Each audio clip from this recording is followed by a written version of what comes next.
theater lover and actress, I can recognize these opening lyrics to Fiddler on the Roof anywhere. This beloved Broadway musical won 11 Tonys, 3 Oscars, and the Golden Globe for Best Musical Comedy. And hello? How could it not? This hilarious story follows an Eastern European Jewish father, Tevye, whose obsession with tradition blinds him to the changing world around him. So much so that his daughters all attempt to leave him behind in a prison of his own outdated beliefs. Anyways, although the story takes place 150 years ago, its lessons are still relevant today. In our society, our obsession with tradition has continued to overshadow our need for innovation. So today, let's explore this by first looking into our obsession with traditions and why people feel the need to cling onto them like a roof. Then we'll sing If I Were a Rich Man and learn how our ideal future of a tall house with rooms by the dozen becomes unattainable if we cling too tightly to the past. Then finally, we'll harmonize Matchmaker, Matchmaker, make us a match and learn how to match tradition with innovation so that we can have not only everything, but a little bit more. Much like how the people of Anatolia cling onto their roofs for their survival, we also tend to cling to tradition, believing that living by these old strictures is the only acceptable way to live. In fact, the acronym ROOF can summarize our obsession with tradition pretty adequately. Basically, we follow traditions for 4 reasons: routine, obligation, obstacles, and fear. First, tradition naturally creates a sense of routine. According to Penn State University, routines and rituals are two of the most powerful tools in creating a sense of belonging. By having consistent, regularly enforced activities that we can rely on day in and day out, we foster a sense of familiarity in an otherwise chaotic world. Next, we feel obligated to follow traditions because of how it has helped us develop our identities. According to Georgetown University Center for Child and Human Development, each of us draws a major part of our sense of self from the cultural group in which we grew up and were socialized in. And as Maryville University notes, traditions like the customs and beliefs around food, artistic expression, language, and religion all shapes us as individuals, making us feel obligated to continue life with traditions. I mean, as an INTJ, Aquarius, Korean American musical theater enthusiast, I don't like to box myself into particular identities, but others might. Moreover, these obstacles aren't just interpersonal, they're biological. Our resistance to change stretches back to when our ancestors were cave dwellers, and their survival depended solely on their reactions to change. Now, this makes sense because change for them would usually refer to something catastrophic, such as an attack from a saber-toothed tiger or an earthquake.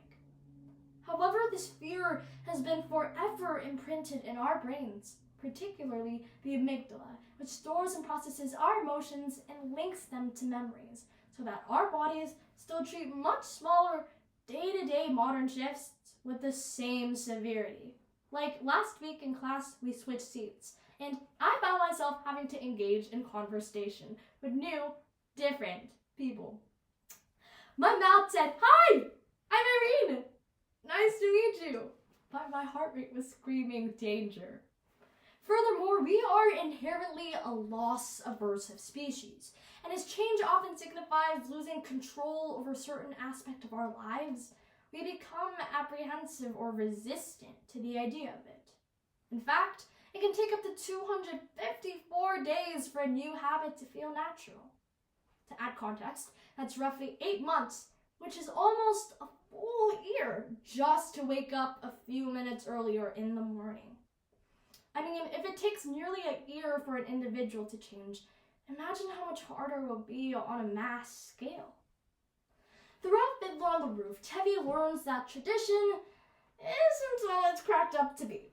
The heavy emphasis of tradition ultimately leads Tevye's multi-generational family to break apart in the face of anti-Semitic pogroms using tradition as an excuse for prejudice. Unfortunately, we're dealing with eerily similar reckonings in the 21st century. In April of 2017, there was a gay purge in Chechnya, which led to the mass kidnapping and torture of gay men and lesbians identified by authorities. An article from Emerging Europe stated that law enforcement targets people perceived as gay or lesbian for ill treatment and extortion because, through a persistent rhetoric, they have come to embody all that is anti-ethical to so-called traditional values. One of these victims, Irene Cho, spoke out against the matter, recalling memories of being detained, beaten, and forcibly outed to relatives who were encouraged to commit honor killings. At the same time, he says, they hit him with long plastic pipes, not wanting to touch him directly because of his sexual orientation.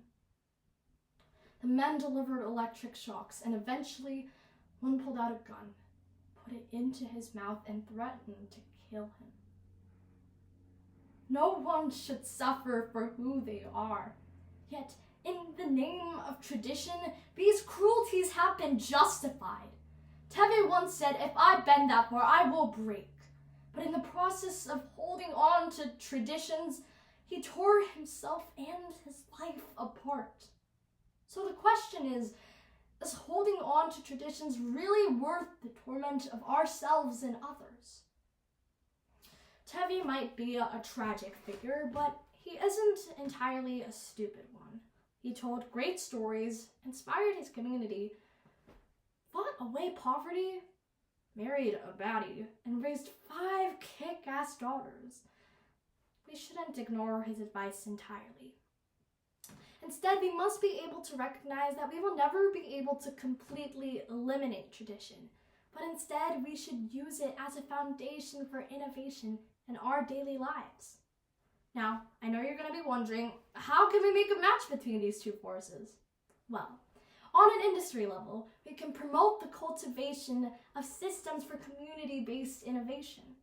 We can already see examples of this in Turkey, where farmers have been growing and harvesting in local plots for centuries.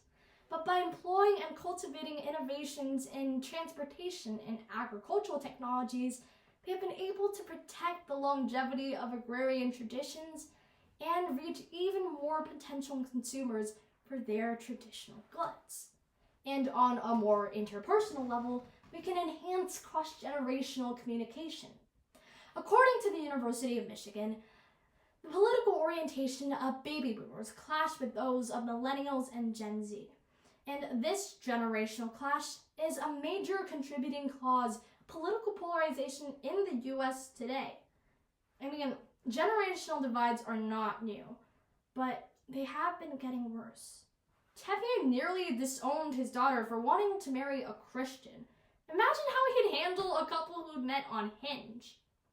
But as Sweden Abroad puts it, intergenerational relations hold significant value in our lives. They enhance emotional well-being and social integration, provides a sense of belonging, and ensures the transfer of invaluable knowledge benefiting people of all ages. Tradition will never not be part of our lives. It's simply woven into our identities and is what keeps us grounded in times of hardship. However, it is essential that we don't let these conventional ideas or beliefs limit change and innovation in our daily lives, because whether we like it or not, the sun rises and set, and swiftly flow the days, and we cannot spare to lose a single second. Although Teve may have delayed embracing change until it was too late, it isn't too late for us. The world changes and we with it. So let's learn to embrace change without losing sight of what truly matters.